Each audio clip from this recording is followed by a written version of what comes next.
Hi everybody, all my followers, welcome to another video. This video today is on a 2004 Renault Modus, and this car came to me because of the following. Let me show you. Because of that, look at that. So apparently, this is the story, someone just put something through the boot, and rather than support it at the front somewhere in the dash, they put it right here in the middle. And apparently whatever that was a little bit too long, and when they closed the boot they pushed whatever that was. I think it was a plank of wood, I don't really know, but yeah, apparently when they closed the boot they just pushed that against the screen and they did that. Okay, so what we're gonna do, we're gonna get replaced. I have a second-hand cluster here that I got from eBay, not too expensive really, and what we're gonna do is I'm gonna take you through how to remove that one and how to obviously get it replaced and back on the car. Okay, so the first thing you need to do is remove the radio. Then with one of these trimming tools, you just start to take this front fascia here, which is obviously easier now. So you start from the bottom, slowly start to pull it out. Now the chances are you're going to lose most of these clips, these metal sort of clips. They are fitted here, okay, on these little plates, but as you pry these out they all stay behind, all of them. I found two, there's another two here to remove, and the other ones, they're gonna be somewhere in there, so I'm gonna have to take the aircon out, the controls out, and try to see if I find most of them. You have a few all the way around. Yeah, Renault quality. Was not a single one that came with it, so yeah. But yeah, so you need to remove these because right there, I removed it already, but right there is a screw, okay, that holds the bottom here right underneath. So once you take that, you just pretty much lift the front of it once again with one of these tools. You just start to pry it like that, and you just lift it and pull it out, and it comes out simply as that. And now you are left with one screw, sorry, right there. And as soon as you take this screw, that just folds forward, unplug it and take it out. Okay, so I find them all except two. They must be somewhere, God knows where now. They should be somewhere behind. Oh, I don't know, they should be somewhere in there, but I'll have a better look later if I find them or not. If not, I'll have to look on my toolbox, see if I have anything in there. I should have though, but yeah. So nevertheless, that's removed.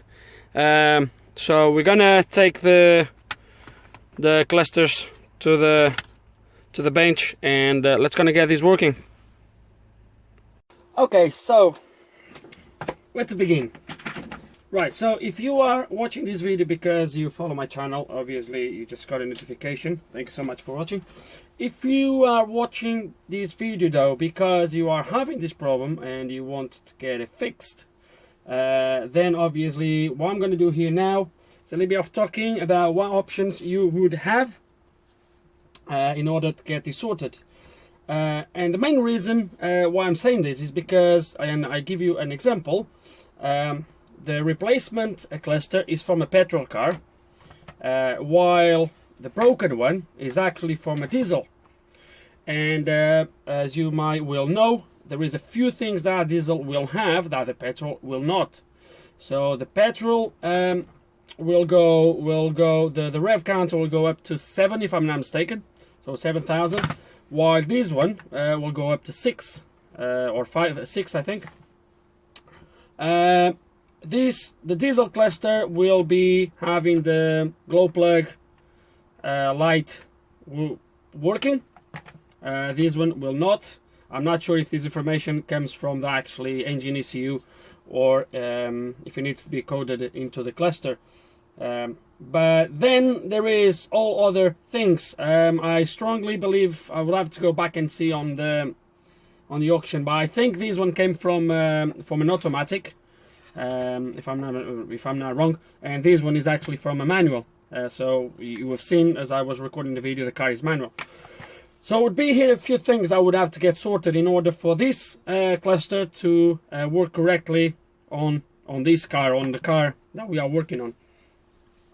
So we have a few options here, but the main thing is, if you have a broken screen like this and you want to replace it, obviously there's no point to me here complicating things, or it's not point to complicate something that is rather simple.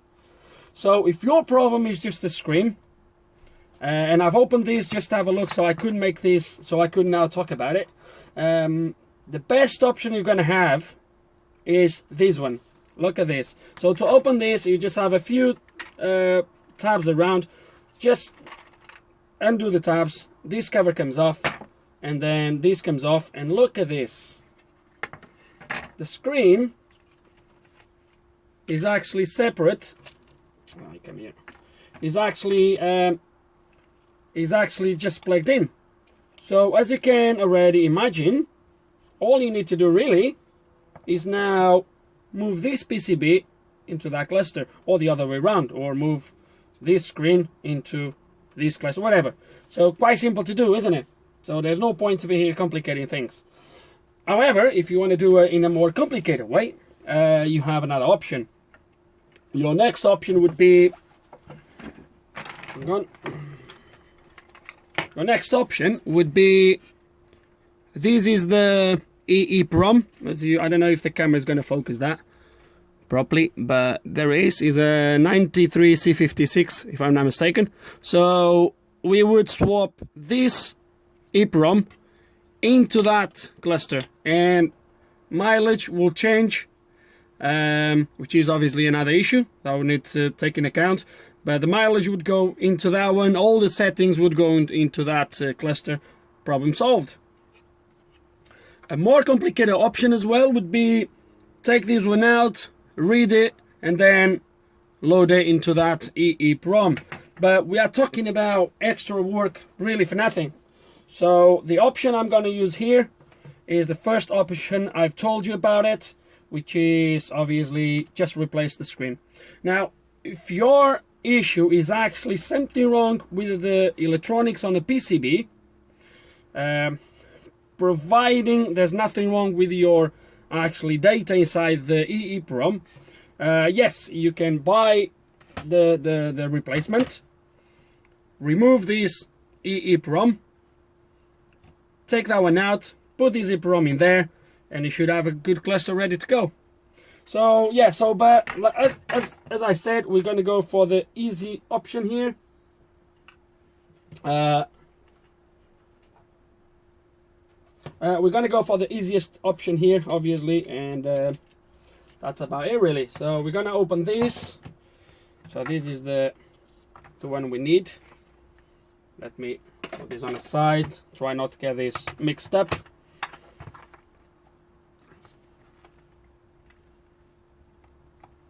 We're gonna open this, just like I said, you just pry these little tabs on the side. I don't want to scratch these. Hang on.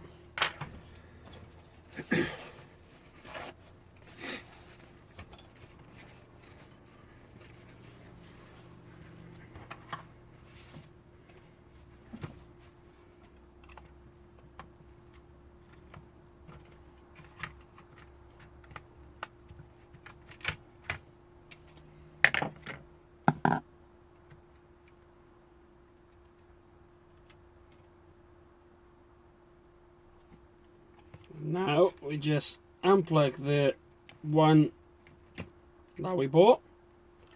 We'll take this one, put it here.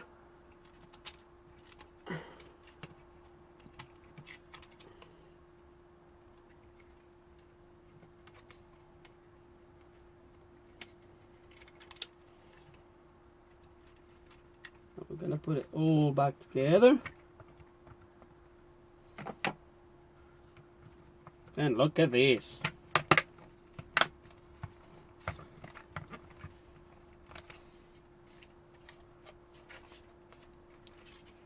Job done. Just put it back. You see why to complicate things when they are rather simple. So yeah, so let's gonna put it on the car and see if everything's okay. Should be. We shouldn't need to code or program anything. So yeah, let's gonna see if it works. Okay, I've just plugged it in. Let's gonna start the engine. Looks good. Oh, lovely. RPMs are just fine. Okay, we need to change. Okay, so yeah, so basically what these clusters do have is they have two. They are ready for petrol and diesel, but obviously you can code them differently. But basically what they do have is they have 2 zeros, 2 1s, 2 2s, and then right at the end of here they have a 7, and depends how the cluster is coded, will come up with the counter revs up to 6 or with the counter revs all the way up to 7. But everything looks good, mileage, everything is working. Yeah, looks good. Just there is a few bulbs at the back now working, as you can see, so we're gonna get that replaced. Yeah, we're gonna replace the bulbs, and that's it. But everything seems to be working just fine, as obviously it would work just fine. So I think that's it for this video, really. Now obviously we need to put everything back together. I think that's it for this video. Hope you enjoyed the video. Hope there's some info here that you can take forward. If you still have any questions, any comments, just put them below. And like always, thank you so much for watching.